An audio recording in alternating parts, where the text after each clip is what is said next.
സാങ്കേതിക വിദ്യ വികസിക്കുമ്പോൾ വിസ്മൃതിയിലകപ്പെടുന്ന നിരവധി കണ്ടുപിടുത്തങ്ങളുണ്ട്. നമുക്കിടയിൽ ആ തരത്തിലുള്ള ഒരു ഉപകരണത്തെ പൊടിതട്ടിയെടുക്കുകയാണിവിടെ. ചലച്ചിത്രം കയ്യെത്തും ദൂരത്തല്ലായിരുന്ന കാലത്ത് ആയിരക്കണക്കിന് കുട്ടികളെയും പൊതുജനങ്ങളെയും സിനിമ കാണിച്ച ഒരു പ്രൊജക്ടറുണ്ട് ഇവിടെ.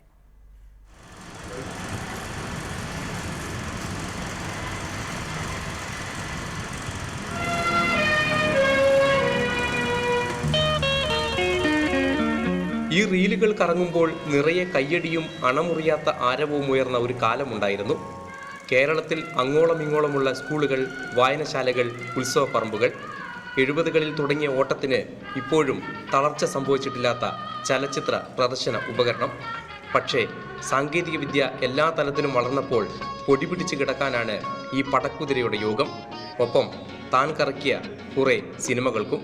നമ്മളിപ്പം ബിസിനസ്പരമായി ഈ റൂം ഇപ്പം വെറുതെ ഇതിനു വേണ്ടി മാറ്റി വെച്ചിരിക്കുകയാണ് ഇതിന് മുതലാളി. അപ്പോൾ അവർ വിൽക്കാൻ താല്പര്യപ്പെട്ടാൽ ഞാൻ വിൽക്കുമ്പോൾ ഇതൊക്കെ ഇവിടെ കൊണ്ട് കളയണം എന്നുള്ളൊരു പ്രയാസമുണ്ട്. അറിയിൽ ഏറ്റെടുക്കാൻ തയ്യാറുണ്ടെങ്കിൽ അവർക്ക് കൊടുക്കണമെന്നാണ് പുള്ളിയുടെ താല്പര്യം. കണ്ണൂർ തളിപ്പറമ്പിലെ പുതിയടൻ ഫിലിംസ്. പുരാണ ബ്ലാക്ക് ആൻഡ് വൈറ്റ് ചിത്രങ്ങളിലൂടെ നാട് നീളെ നിൽക്കാൻ നേരമില്ലാതെ ഓടിയ കാലം. പിന്നെ ജീവിതത്തിൽ തുടങ്ങി താളവട്ടത്തിലൂടെ രാജാവിൻ്റെ മകനും, വാത്സല്യവും, ചെങ്കോലും, നക്ഷത്രത്താരാട്ടും, ആറാം തമ്പുരാനും. എണ്ണമറ്റ സിനിമകൾ. ടെലിവിഷൻ സിനിമകൾ നോൺ സ്റ്റോപ്പായി വിരൽത്തുമ്പിൽ നിറഞ്ഞപ്പോൾ ഈ ISI മാർക്കുകാരനും സൂപ്പർ ഹിറ്റ് സിനിമകളും തട്ടിൻപുറത്ത് സ്ഥിരമായി. ഇനിയൊരു ഉയർത്തെഴുന്നേൽപ്പ് അതാരും പ്രതീക്ഷിക്കുന്നില്ല. കണ്ണൂരിൽ നിന്നും K. ശശീന്ദ്രൻ, റിപ്പോർട്ടർ.